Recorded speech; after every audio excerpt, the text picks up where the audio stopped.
who he was, right? What would you say to him is one proof that he can look at to confirm that Islam is, the Quran is not a man-made book, and Islam is not a man-made religion, it's indeed from the divine, being an expert in the Quran? Well, lots can be said. I'd start off by my own journey, just share Can you hear him? a couple of things. Can you hear him, quickly. Andrew? I can hear, yeah. Okay.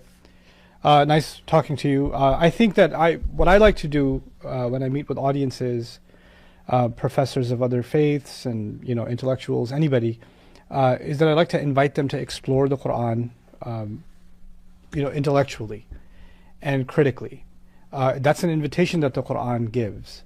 It's interesting that people perceive religion as something that you have to be indoctrinated into, and you have to follow it as the dictates are, and you don't have to actually critically ask any questions or think and contemplate. And the Quran is kind of unique in the way that it presents its message, because it's constantly saying, don't you then think? Don't you contemplate? Haven't you asked questions? This is a book for those who seek to have answers. It's not actually asking you to shut your brain off and accept what it's saying. It's actually asking you to contemplate its message. So it stands really unique in that sense.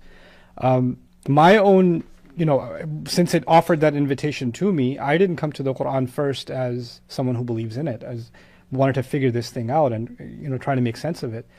And many of the things that I struggled with in philosophy when I was a student of philosophy, they started getting unraveled as I was getting deeper and deeper in my study of the Quran. It just started kind of untying a lot of those knots.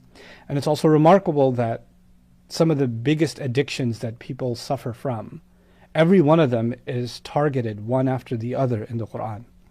Right? Some of the things that plague humanity more, like gambling, for example, alcohol, for example, intoxication, for example. Like each of these things is targeted, and you think it's not just solving a Muslim problem, it's solving a human problem. It's solving a societal problem. It's solving a global problem by targeting each of these specific things. The other thing that really fascinated me, I ended up writing a book on it, ended up getting taught around the world. Alhamdulillah, it's even being used in one of the Islamic studies courses at Harvard now, is Divine Speech. It's a book I dedicated along with my student to why is this book, why am I believing that it's divine? What's making me think this? And I wrote it for a non-Muslim audience, actually.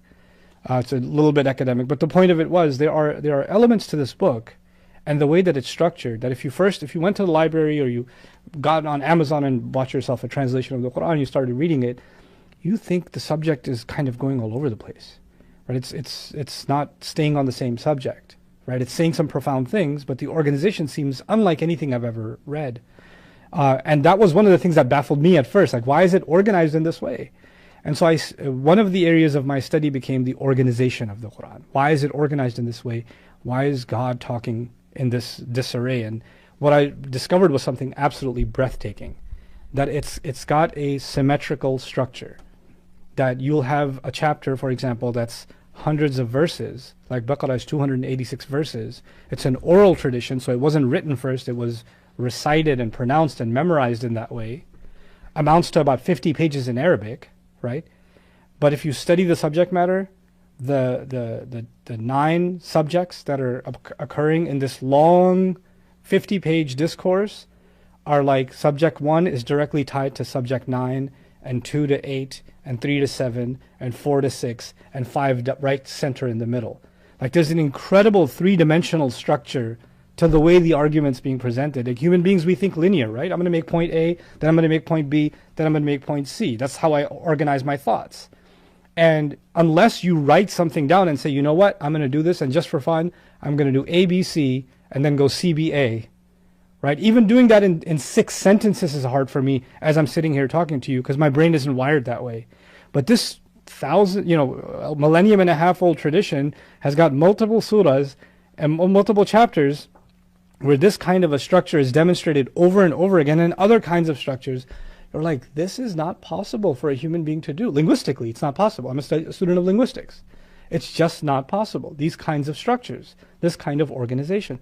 That's one of the things I wrote about in the book, and I ended up teaching courses on this stuff.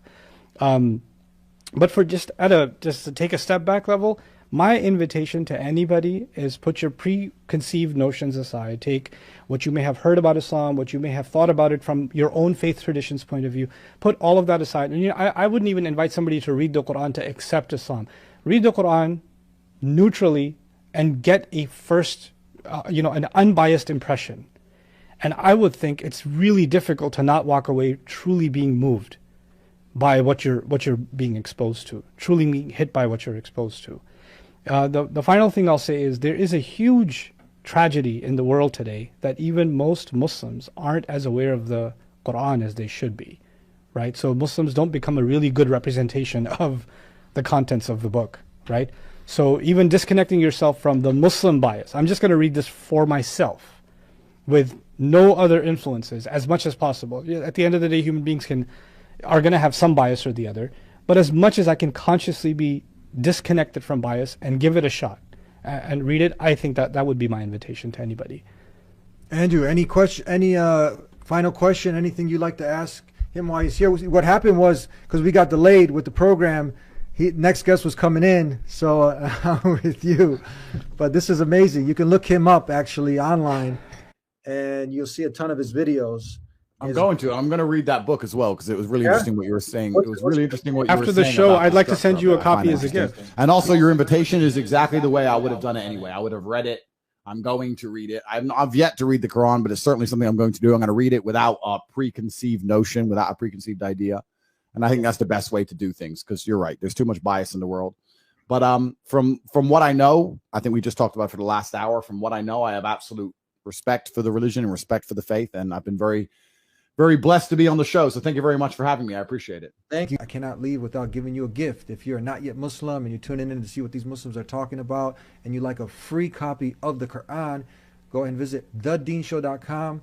We'll take care of the postage and everything and get it delivered to you. And if you still have some questions about Islam, call us at 1-800-662-4752. We'll see you next time. Until then, peace be with you. Assalamu alaikum. And if you like this episode of The Deen Show, like this video, share this video far and wide, and support us on our Patreon page so we can continue this work. Thank you for tuning in. Peace be with you. Assalamu alaikum.